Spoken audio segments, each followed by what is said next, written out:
Nativo, hay gente que se metió muchísimo dinero. Buchones.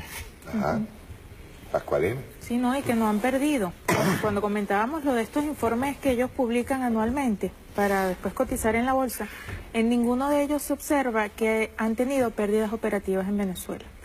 Ellos le dan la vuelta con el asunto del tipo de cambio, entonces claro, porque convierten a un tipo de cambio mayor, pero ningunas muestran pérdidas operativas, incluso muestran incrementos de venta. Empresas que producen bienes que están en desabastecimiento, ¿no? Estas empresas no han perdido con la guerra económica, que uno diría, bueno, están haciendo un sacrificio, no lo están haciendo, por dos vías. Una vía, por la inflación inducida. En el capitalismo, el mecanismo, dada una desigualdad en la propiedad de los medios de producción, el mecanismo de apropiación de lo que se genera en la producción es el precio, que beneficia a los grandes capitales. Por la vía de esa inflación inducida, ellos se han, digamos, de alguna forma enriquecido. Esa es una forma. Esa es una de las vías. Esa es una de las vías. Y la otra vía, por esa brecha que han generado en el tipo de cambio, que el problema no es el tipo de cambio oficial, y son los mecanismos, el problema es la manipulación del tipo de cambio en ese mercado ilegal. Ha generado esas grandes brechas que incluso les ha permitido el arbitraje, les ha permitido por esa vía, que allí, por ejemplo, no solamente sectores bienes, la banca es una de, digamos, las que habría que revisar cuáles son sus niveles de ganancia y por lo tanto si incrementaron o no sus patrimonios, ¿no? Entonces, en esta guerra económica... Nosotros sacamos aquí unas cifras, Pascualina, y eso se lo dije al presidente en la Asamblea Nacional Constituyente. Ahora mismo que estamos migrando hacia lo que es el pago electrónico, ojo. No Bitcoin. No Bitcoin, sino pago electrónico. En este momento que estamos migrando hacia el pago electrónico, la banca no puede decir que no cuando ha sido el sector que más ganancia ha tenido. Es el sector de todas las actividades económicas el que más ha crecido, alrededor de 378%. Le sigue telecomunicaciones y después le siguen la producción de cooperativas y el gobierno general, pero la que más ha crecido es la banca. Y cuando uno revisa su crecimiento, está muy relacionado en efectos, desde el punto de vista estadístico, muy correlacionado con la asignación de divisas. Es la asignación de divisas, pero perfectamente correlacionado con el crecimiento de la banca. Ahora, la banca no puede decir, por ejemplo, que no tiene para invertir en buenos cajeros electrónicos o invertir. Y es un poco lo que veíamos aquí, en los puntos de venta. En los puntos de venta. O en mayor, digamos, para la prestación y la atención del público, ¿no? Es un poco y dejar de hacer un corralito. Es un poco lo que veíamos, que esta empresa privada, incluyendo la banca, mientras más divisas recibe, disminuye su inversión. Y es lo que hemos visto, ha disminuido su inversión 63% desde la década de los 70 y ahorita casi en un 40%. Digamos, es un sector que recibe divisas a tasa preferencial, que no invierte en el país sino lo mínimo, que deja fuera las divisas y que además entonces en el marco de una guerra económica que hemos visto en estos últimos 4 años, pues además tienen el poder del monopolio de esconder productos, etcétera.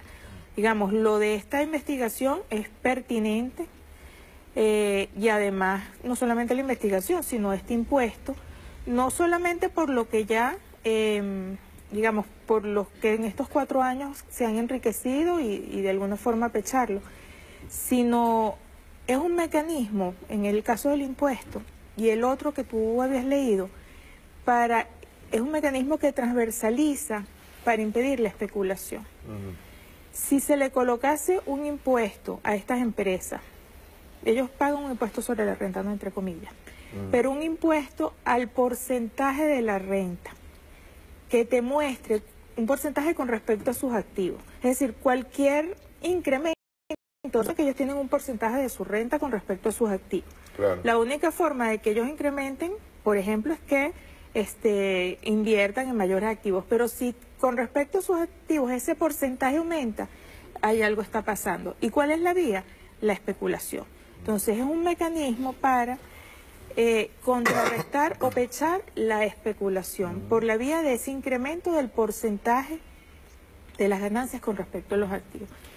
Yo quería entrar por una tercera vía también, en donde incluye también un sector. Las mismas transnacionales que han servido para desviar productos para el bachaqueo. Lo que es bachaqueo corporativo. Y ahí se pierde el daño, primero el daño terrible que le ha hecho a la población y segundo, la ganancia enorme que han tenido a través de la venta al bachaqueo, o sea, la desviación de productos hacia el bachaqueo. Y voy a un cuarto elemento de los que venía mencionando, primero, segundo, tercero, cuarto, que es los importadores, que utilizando como medida el dólar today, han aplicado tal, digamos, han aplicado la cuestión de los precios, han castigado tanto al pueblo que también es necesario irse importadores directos. Recordemos que, mira, el pecharle al pequeño comerciante no es la solución. No es la solución. Hay que ir y buscar quién originó el alto precio. ¿Quién originó? Si el importador, desde lo más pequeño, desde una pila, desde una cosita que se hayan traído al exterior, con dólar muchas veces preferencial, y que hayan crecido tanto en el precio, que han afectado a la población. Yo recuerdo que después del 30 de julio, lo voy a repetir, aquí hubo como una especie de castigo al pueblo. Castigo, en donde se subieron los precios de los productos de una manera, pero desmesurada, a veces hasta 3 veces en un día. En el caso que tú recuerdas que nosotros vimos que había digamos, estabilización en los precios de las hortalizas. ¿Lo recuerdas que una vez lo vimos? Ellos vieron que había una estabilización en el precio de las hortalizas y atacaron los repuestos de los camiones que traían la mercancía por ejemplo, de Portuguesa, de los Andes, sí, los cauchos, los repuestos, baterías. A todos ellos hay que hacer una investigación y que paguen por eso. Claro, porque una forma de haberse enriquecido, además del arbitraje que te mencioné, cuando son importados, ahí tienen 2 mecanismos más, ¿no? La sobrefacturación, es decir, captar renta petrolera colocando un precio de referencia internacional muy por encima del verdadero precio, y eso es una forma de captar renta, y por supuesto allí se enriquece sobre todo su casa matriz. Pero además, cuando colocan los productos en el mercado nacional, utilizan el tipo de cambio del mercado paralelo, y por la vía de los precios, no solamente se enriquecen, sino que además mueven todas las estructuras de costo, y eso le llega al pequeño bodeguero, es decir, en toda la cadena de producción. Y hay una quinta, que es la venta de nuestro cono monetario, que también ha generado ingentes cantidades de ganancias. Sí. Sí, bueno, y con lo del cono monetario, porque eso es lo que uno se pregunta, ¿no? ¿Cómo es perdón, Pascualina, yo quiero ser... No te vayas a rechar. No, yo sé que no me voy a rechar, Francisco, pero hay que hacerlo. Hay que o sea, si estamos en una revolución, porque realmente el presidente Nicolás Maduro nos está abriendo una puerta revolucionaria hacia un cambio de modelo económico que es perfectamente viable y no está reñido con ninguna empresa privada, ni tampoco con empresas de producción social, ni tampoco con las empresas. Primero, porque una reformulación, o como le llamó el presidente Nicolás Maduro, un reseteo de la economía. Nosotros tenemos que quitarnos encima mucha cuestión cultural con relación a la economía, empezando por ahí. Coño, pero hay que hacerlo. Yo lo voy a decir viendo bien fijo a la cámara. Tienen que haber nombres, presos y gente a la que tenga que metérsele los ganchos y sea mostrada públicamente expropiado, porque una de las cosas también que nosotros deberíamos de plantear como ley es que todo aquel que esté incurso en el delito de especulación, en el delito de robo al pueblo, porque quitarle la comida al pueblo es un acto criminal, tiene que ser incluso, tiene que expropiársele la empresa. Y los medicamentos. Sí, el siguiente, Mario. Francisco. hay que pasar de la figura del delito económico a la figura del crimen económico. Y en sectores muy precisos. Delito suena muy bajito. Muy suave. Exacto. Quien ataque los alimentos, quien ataque los medicamentos, las medicinas, ese está cometiendo un crimen. Y el Estado está obligado, por eso no hace falta la dictadura del proletariado. El Estado está obligado a ser implacable. Entonces, las penas no pueden seguir siendo las penas que existen. Sobre todo porque eso, más allá de la legislación, es un problema ético. Sí, pues le lavas la cara al delincuente. Sí, hay un estudio reciente que hicieron comparando por qué Argentina es más corrupta que Uruguay. Para los uruguayos, éticamente, la corrupción es inadmisible. Entonces nosotros tenemos que llegar a un punto donde éticamente el Estado y la sociedad venezolana reaccionen violenta y rápidamente contra esos ¿Ves por qué el delitos? presidente decía que el problema es político y moral? Claro, ético. Antes que económico, es político y moral. Ético, mira. Ético. Ético. Es un problema ético. Entonces, cuando ese estudio, yo lo tengo, me lo envió un compañero uruguayo, pues eso es cuestión abismal. Los argentinos son proclives moralmente al delito. Los uruguayos no. Los uruguayos se reservan. Y por eso es que Uruguay es uno de los estados o de las naciones con menos índice de corrupción. Entonces yo creo que hay otro principio también, que un estado, como dice mi amigo constitucionalista Enrique Tineo, un estado que no castigue no es un estado. Exacto. Exacto. Sí, y ahí yo quería resaltar tres elementos rápidamente. Primero, que se puede ver el carácter político de la guerra económica si nosotros comparamos los procesos, por ejemplo, de hiperinflación en los 70 y los 80, después de la crisis de la deuda regional, en países como Perú, en países como Bolivia, en países como Argentina, casi entrando al siglo XXI, que todos esos procesos de hiperinflación estaban precedidos por una crisis bancaria, por una crisis financiera. Es decir, el país, los banqueros se robaban la plata, el país quedaba sin liquidez, y eso motorizaba expectativas hacia la inflación. En Venezuela se da una lógica contraria, es decir, no parte de una lógica económica únicamente, sino que la banca ha sido uno de los principales beneficiarios de la guerra económica, y obviamente el Estado tiene que imponer su autoridad ahí. Otro elemento es que, digamos, los rubros o los productos que están generando mayor malestar no están relacionados con el dólar directamente. Estamos hablando, por ejemplo, del queso, de los huevos, de algunos vegetales, de otros productos básicos que no están ligados únicamente al dólar. Es decir, para producir huevos, y Venezuela tiene una producción de este rubro bastante sólida, bastante fuerte, no se requieren dólares más allá de los insumos básicos de alimentos que incluso se producen en Venezuela para las gallinas ponedoras.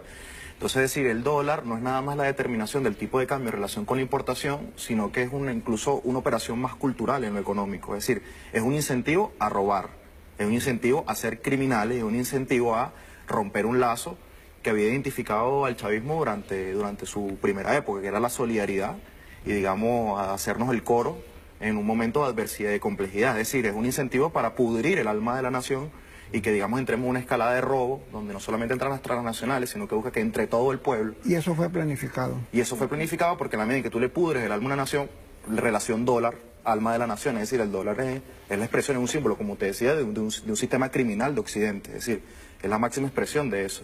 Y la medida en que tú rompas esos lazos y esos consensos básicos de la población y del chavismo, que es la solidaridad y estar juntos en medio de una adversidad, digamos, también hay por ahí completa también la tarea en lo económico. Y el tercer elemento que quería poner sobre la mesa era que, digamos, la economía, y por eso, digamos, está determinado así en los últimos 50 años, se maneja por expectativas. Es decir, la economía responde a variables incluso hasta emocionales, más allá de las numéricas. Y, digamos, la burguesía argentina, la burguesía mexicana no es menos ladrona que la burguesía venezolana. Pero si la burguesía argentina sube los precios 3 veces en un día, le va a caer el Estado encima. Es decir, tienen un margen para poder robar y especular, pero hasta que no afecte el descontento de la población que pueda influir en unas elecciones hacia el gobierno de turno. Es decir, Macri y su conjunto de deliberaciones de cambio y de precio que constituyeron un malestar económico para la población, pero eso tiene un límite, porque él va a ir a elecciones y no quiere verse afectado. Y, digamos, el hecho de que el Estado no imponga su autoridad política sobre la economía es, digamos, un incentivo también emocional a decir, bueno, aquí no hay ley, aquí no hay nada, bueno, vamos a robar. Vamos a robarnos todo, de los grandes capitales, pasando por los medianos hasta la gente en la calle. Entonces, digamos que ya la guerra económica pasó de ser un proceso de, digamos, de oligarquía contra pueblo, y digamos como que rompió también esas barreras. Es decir, cuando tú ves productos que no están ligados al dólar y te encuentras a un montón de actores económicos que, digamos, ven en el bachaqueo incluso una forma de emprendimiento, es decir, el dólar te está... Sí. Es decir... Sí, yo soy chavista, pero tú sabes, me metí en el bachaqueo porque con eso saqué una Exactamente, platita. porque el dólar también te está moldeando culturalmente. Sí. El dólar te está moldeando culturalmente. Y ahí quería entrar también a otro tema, si me puedes dar el tiempo. Es que... No, párate un momentico ahí que quiero decirte algo que dice el Padre Numa y continúa. Okay. El Padre Numa me acaba de mandar un mensaje. Dice, Mario, necesitamos una refundación ética. El sujeto revolucionario tiene que ser un sujeto ético.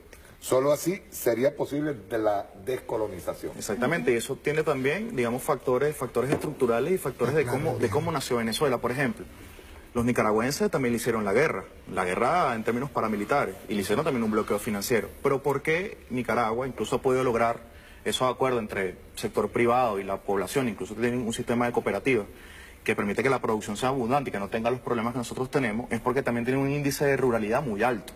Es decir, tiene gente en los campos produciendo, y que no solamente se produce comida, es decir, es también un resguardo de la identidad. Igual en Cuba también tiene unos índices de ruralidad altos que en el periodo especial le permitió superar el bloqueo, pero Venezuela no. Venezuela tiene más del 90% de su población metida en ciudades. Y eso configura un mundo cultural, es decir, configura un imaginario. Incluso cuando nosotros hablamos, y creo que se ha sido muy injusto con el presidente Maduro en ese sentido, cuando se habla de resolver la situación económica, se está pensando en el imaginario de la bonanza del año 2012, al que no vamos a regresar, porque teníamos el precio a 100, podíamos importar con un dólar subsidiado y todos podíamos comprar la cantidad de cosas que nos diera la gana, incluso con un salario mínimo. Eso se acabó, el precio bajó y no se va a recuperar, por lo menos en los próximos años, al nivel del año 2012. Y así se recupere. Entonces, ¿qué le estamos pidiendo al presidente Maduro? Que nos haga Dinamarca, Suecia. Coño, el presidente Maduro no tiene ese poder. Es decir, hay una división internacional del trabajo donde nos colocaron como un país pobre, periférico y minero, que se le paga por un recurso como el petróleo, y se le paga poco ahora, como también un arma de guerra. Y el presidente Maduro lo que está haciendo es de tripas corazón en un problema global, de colapso económico global, que está avasallando el Estado-Nación, que no depende únicamente de él, y está haciendo, digamos, medidas incluso inéditas, excepcionales, que no se ha pensado ningún otro político de este lado del mundo, para que un país con esas condiciones pueda tener lo mínimo para su subsistencia. Pero apostar al mínimo de la subsistencia en términos de 20, 30 años es, digamos, también plantear la superación de esas condiciones que nos hacen esto. ¿Y cuáles son las condiciones que nos hacen esto? Que somos un país dependiente del petróleo, y que somos un país que, por la organización demográfica que tenemos y economía que tenemos un imaginario de consumo ligado a los patrones de consumo global. Entonces, bueno, ahí viene una discusión también incómoda de cómo la constituyente también se plantea una línea política que plantee cómo nosotros ocupamos el territorio, no solamente para el sustento básico. Por ejemplo, Putin, que no es un presidente de extrema izquierda, le estaba planteando a los estudiantes universitarios 1 hectárea en Siberia. Es decir, te graduaste, tienes tu familia, quieres tener hijos, quieres vivir, tener una familia, desarrollarte, y puedes optar por un kilómetro de tierra en Siberia.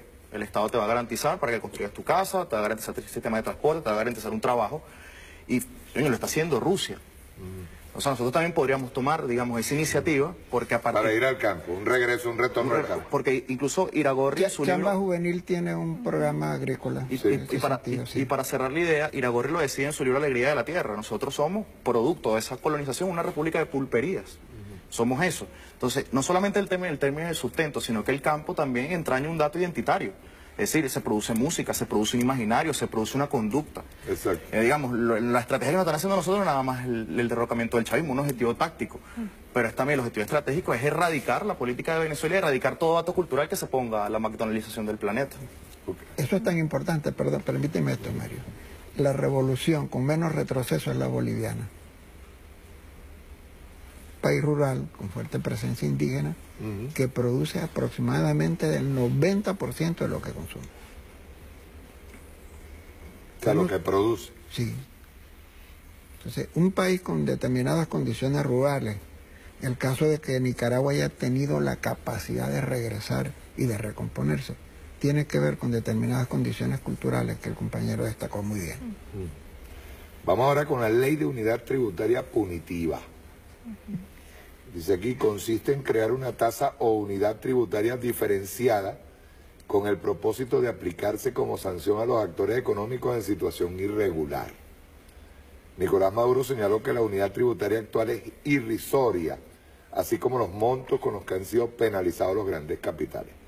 De esta manera afectan a los infractores sin modificar la tasa tributaria única que rige otros impuestos y beneficios sociales como el cestatique socialista. Esta es una medida en el marco de lo que hay una guerra económica. Sí, bueno, un poco lo que comentábamos antes, ¿no? En este caso, digamos, crear una unidad tributaria distinta a la que existe, con un mayor valor, justamente que sea punitiva para estos casos irregulares. ¿Cuál es el caso irregular? Es la especulación, por ejemplo, lo que hablamos. Y cómo identificar una especulación. Digamos, si tú tienes una empresa que tiene unos ingresos, tiene unos costos, y por lo tanto la diferencia te da unas ganancias. Esa empresa tiene una capacidad de producción y, digamos, los niveles de ganancia son relativamente en proporción iguales. Cuando tú observas que esos niveles de ganancia aumentan mucho, puede ser por dos vías. O porque redujeron los costos, o porque aumentaron mucho sus ingresos. Y si aumentaron mucho sus ingresos, no por la vía de las cantidades vendidas, sino por el precio, entonces tú tienes forma de identificar y tú dices, bueno, aquí hay especulación. O sea, me estás incrementando, quitando el efecto, digamos, no por inflación, sino por la especulación. O sea, me estás vendiendo lo mismo, tienes la misma capacidad de producción, tienes los mismos activos para producir y resulta que tienes mayores ingresos y una ganancia superior. Entonces, por eso es que hablamos de, más que de echar la ganancia, la renta, el porcentaje de la renta, ¿con respecto a qué? Con los activos, porque si yo tengo históricamente un porcentaje de renta con respecto a mis activos para producir y de repente eso se dispara, bueno, algo está pasando allí. Si es que tú mantienes tu nivel de activo y tu capacidad productiva porque estás aumentando el porcentaje, y es por la vía de la especulación.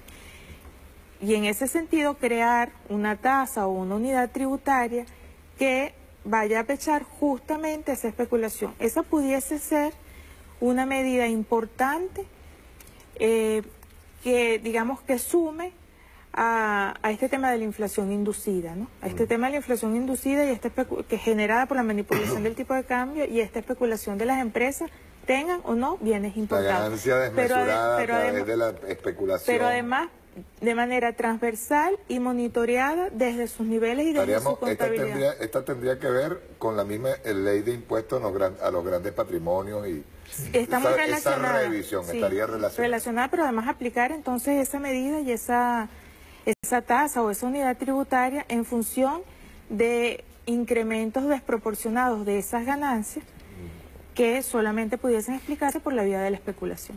También se habla ahí, Francisco, de el presidente, que se habla de cobrarle más a quien más gana. Bueno, para los que dicen que Nicolás es neoliberal, entonces resulta que ahora Nicolás va a aumentar los impuestos a los que más tienen. Y es neoliberal. Y es neoliberal. Entonces hay cierta izquierda que da risa, Mar.